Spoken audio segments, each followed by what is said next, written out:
रूप में रिबॉर्न हुआ और कुछ टाइम के बाद मैंने अपनी पास्ट लाइफ की सारी मेमोरीज को भी रिकॉइन कर लिया और अब मैंने अपने आप को एक ऐसी दुनिया में पाया जहाँ सबसे ताकतवर क्रेस्ट को सबसे ज्यादा वीक क्रेस्ट डिक्लेयर कर दिया गया है और आज के टाइम पर वर्ल्डलेस स्पेल को कास्ट करना बैन है। इसके बाद वो सभी स्टूडेंट्स उस डीमन को देख रहे होते हैं और तभी लूरी आकर मैथियस को गले लगा लेती है। मैथियस, तुम्हें कुछ हुआ तो नहीं? अरे नहीं, मुझे कुछ भी नहीं हुआ। और एल्मा लूरी के मजे लेने लगती है। इसके बाद हम मैथियस और हेडमास्टर को किंग के मेंशन के बाहर देखते हैं। मैथियस कहता है कि एक डीमन को मारना ये तो एक आम सी बात है, तो इसके लिए आखिरकार किंग से मिलने की क्या जरूरत है? हेडमास्टर कहते हैं कि ये आम सी बात नहीं है, हिस्ट्री में ऐसा पहली बार हुआ है कि तुम्हारी उम्र के किसी एक लड़के ने अकेले एक डीमन को मारा है। और ये बात सुनकर मैथियस थोड़ा बहुत हैरान होता है। इसके बाद हम मैथियस और हेडमास्टर को किंग के सामने देखते हैं। किंग हेडमास्टर से कहते हैं कि हमारी मुलाकात कई टाइम के बाद हो रही है। यस माय लॉर्ड, आपने सही कहा, हम काफी टाइम के बाद मिल रहे हैं। हेडमास्टर कहते हैं कि ये वही स्टूडेंट है जिसने कि उस डीमन को मारा है। इसके बाद मैथियस किंग को अपना इंट्रोडक्शन देता है। माय लॉर्ड, मेरा नाम मैथियस हेल्डसिमर है और मैं सेकेंड रूप में रिबॉर्न हुआ और कुछ टाइम के बाद मैंने अपनी पास्ट लाइफ की सारी मेमोरीज को भी रिकॉइन कर लिया और अब मैंने अपने आप को एक ऐसी दुनिया में पाया जहाँ सबसे ताकतवर क्रेस्ट को सबसे ज्यादा वीक क्रेस्ट डिक्लेयर कर दिया गया है और आज के टाइम पर वर्ल्डलेस स्पेल को कास्ट करना बैन है। इसके बाद वो सभी स्टूडेंट्स उस डीमन को देख रहे होते हैं और तभी लूरी आकर मैथियस को गले लगा लेती है। मैथियस, तुम्हें कुछ हुआ तो नहीं? अरे नहीं, मुझे कुछ भी नहीं हुआ। और एल्मा लूरी के मजे लेने लगती है। इसके बाद हम मैथियस और हेडमास्टर को किंग के मेंशन के बाहर देखते हैं। मैथियस कहता है कि एक डीमन को मारना ये तो एक आम सी बात है, तो इसके लिए आखिरकार किंग से मिलने की क्या जरूरत है? हेडमास्टर कहते हैं कि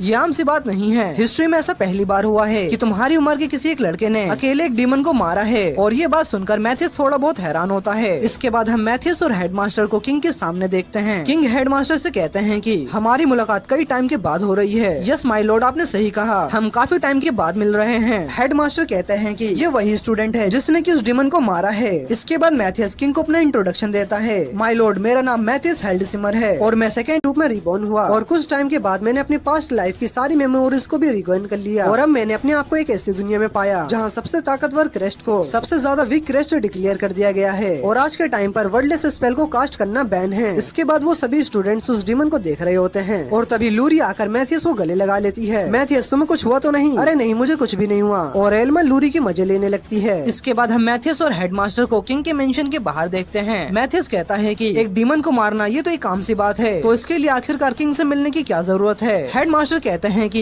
ये आम सी बात नहीं है, हिस्ट्री में ऐसा पहली बार हुआ है कि तुम्हारी उम्र के किसी एक लड़के ने अकेले एक डीमन को मारा है। और ये बात सुनकर मैथियस थोड़ा बहुत हैरान होता है। इसके बाद हम मैथियस और हेडमास्टर को किंग के सामने देखते हैं। किंग हेडमास्टर से कहते हैं कि हमारी मुलाकात कई टाइम के बाद हो रही है। यस माय लॉर्ड, आपने सही कहा, हम काफी टाइम के बाद मिल रहे हैं। हेडमास्टर कहते हैं कि ये वही स्टूडेंट है जिसने कि उस डीमन को मारा है। इसके बाद मैथियस किंग को अपना इंट्रोडक्शन देता है। माय लॉर्ड, मेरा नाम